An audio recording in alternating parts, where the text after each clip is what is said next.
What's up, squidgy slingers and water-fed pole wiggling wagglers, and welcome to another video on the Tradman YouTube channel. Today we'd like to let you know about a brand new series we're bringing out to you. It's called How to Build a Successful Window Cleaning Business. So stay tuned for today's first installment, branding.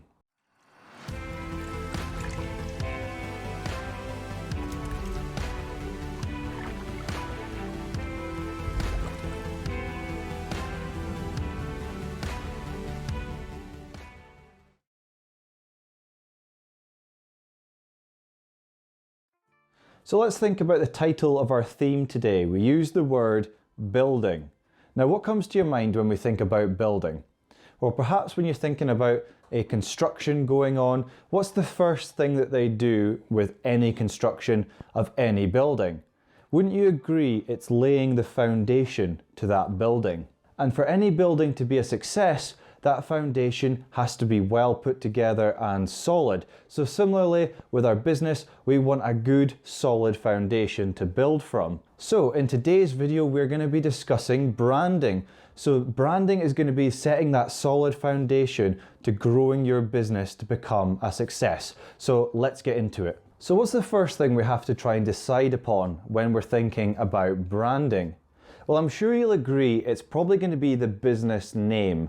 It's a good place to start, isn't it? Now, when picking your business name, here are just a couple of things to think about. You need to think about a name that sounds good, especially when you say it aloud. Sometimes we think up a name and to us it might sound like a good name until we actually physically say it out loud, and then we think, oh, that doesn't actually sound that good. So step one, when you're thinking up names, actually physically say them out loud, listen to the actual name of it and see whether or not you actually like the sound of it. Again, ask your friends and family as well, suggest names to them and see what they think once they actually hear what you've come up with. Also, when you're choosing your business name, it'd be good to choose a name that has meaning behind it, something that means something to you or indeed to your potential customers that you're going to have further down the line. It would also be good to pick a name that conveys the benefits of your service. So for a lot of us, especially in the window cleaning industry, we normally add on that exact window cleaning or window cleaning service or something like that to our business name. That way our customers potential know exactly what we do from the name of our business. Okay, so you've maybe got a potential name lined up, you've said it aloud, or your family and friends have said, yep, that sounds brilliant. The next step, personally, I would say, is check it out online. Make sure there aren't any other companies that potentially have the same or similar name to you, especially if they're in the area that you're providing your service in. The last thing you want is to have a similar name to a company that's already been established for quite some time, and on the internet you're going to probably come below them on the old search engine. So make sure when you pick a name, it's original. Okay then, so you've done step one, you've picked your company name, your friends, family or other professionals in the window cleaning business have said, yep, that's a really good name. You've checked it out online to make sure nobody else has got a similar name as well. You've followed all those steps and you've settled on a name. What's the next thing? The next thing I would suggest is picking a company logo. Now again, I would suggest picking something that maybe means something to you, something that you're going to be proud of to display, whether that's on your uniforms, vehicles, letters, anything like that. Something that really makes you think, yes, I do really like that logo. So for us personally, when we were picking our logo, we picked our family crest. Now being a Scotsman, I'm a Mackay, so we took our family crest and altered it to fit our business. Now all credit must go to my wife, Carly Mackay, as this was her brainchild, so big shout out to you. Now what I'm going to do is I'm going to bring our logo up on screen now, and I'm going to also bring up the family crest as well. To give you an idea, this is how we went about choosing our logo. So as you can see up on screen now, on one side we've got our original family crest. You can see the fist there holding a sword. Now obviously for a window cleaning business, that might not be much use. So my wife's great idea was, well, why don't we take our family logo and put a squeegee in it, and then put, instead of old Scottish language around the outside, let's put in our family name plus Mackay Window Cleaning Services. That way it's something personal, it means something to us. It's, good authentic origins. We come from Scotland, so people in the local area will really appreciate seeing that kind of logo. and it just has a lot of oomph behind it. So that's how we settled on our personal logo. So for you, you might do something similar. Maybe your family has a personal crest that you could use and alter. But the whole idea to having a logo and image is something that makes people, number one, think, wow, that's a cool logo. And number two, yes, it's actually going to make them stop and look at it. If your logo is fairly boring or bland, it's probably not going to stick in the minds of your potential customers or those maybe driving around in the area that see your logo on a van. But it doesn't necessarily mean you have to pick an image. Now, if you're struggling maybe to pick an image, don't worry, you don't actually need one. Think of companies, for instance, like Tesco. I'll bring up their logo on screen now for you.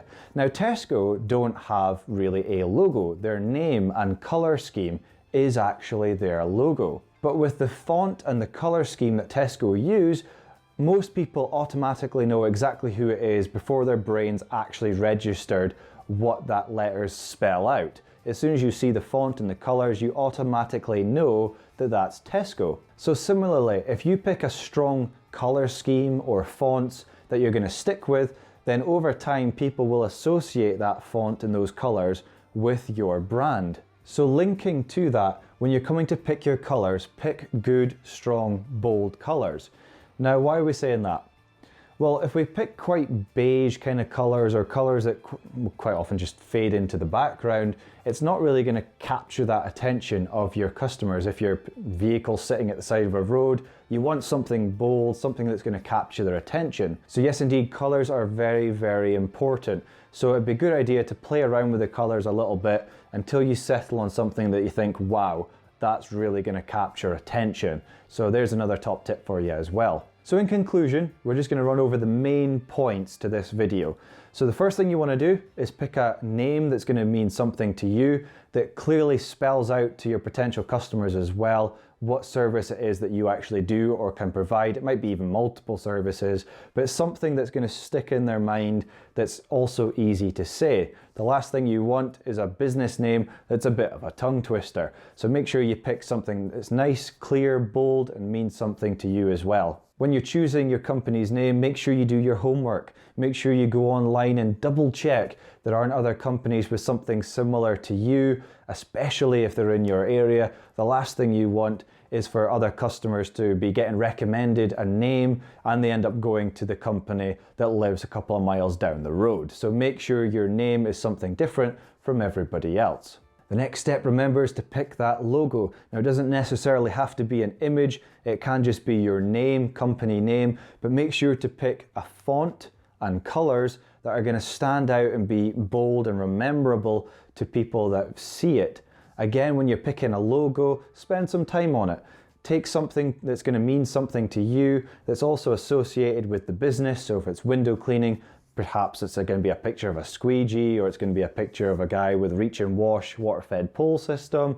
Whatever, let your imagination go. Have a couple of ideas, potentially get a professional involved as well to do some designs for you. There's loads of companies out there that can design logos for you. So just hit the old Google and punch in logo designs. You'll get loads of ideas off of there as well. So spend a good amount of time on your logo. Again, this is something that you want to really mean something to you and to your potential customers. Remember, the end goal when you've got your branding is to get people to associate you with that brand over time. Now, it won't happen overnight because it'll be a brand new brand that you've just built, but over time, that's what you want. You want people, when they physically see your logo or see your name with that font and that color, you want them to go, I know who that is straight away without even reading the name on the side of that van or that person's t-shirt or whatever, or on the website. So by doing these things, having a good business name and a good logo, that's going to set a great foundation to your business. So thank you very much for watching today's video. Stay tuned over the next coming weeks as we're going to continue this series in a step-by-step guide on how to build a successful window cleaning business. Thank you very much indeed for your time watching the video today, and I'll see you in the next one. Take care, be good, and bye for now.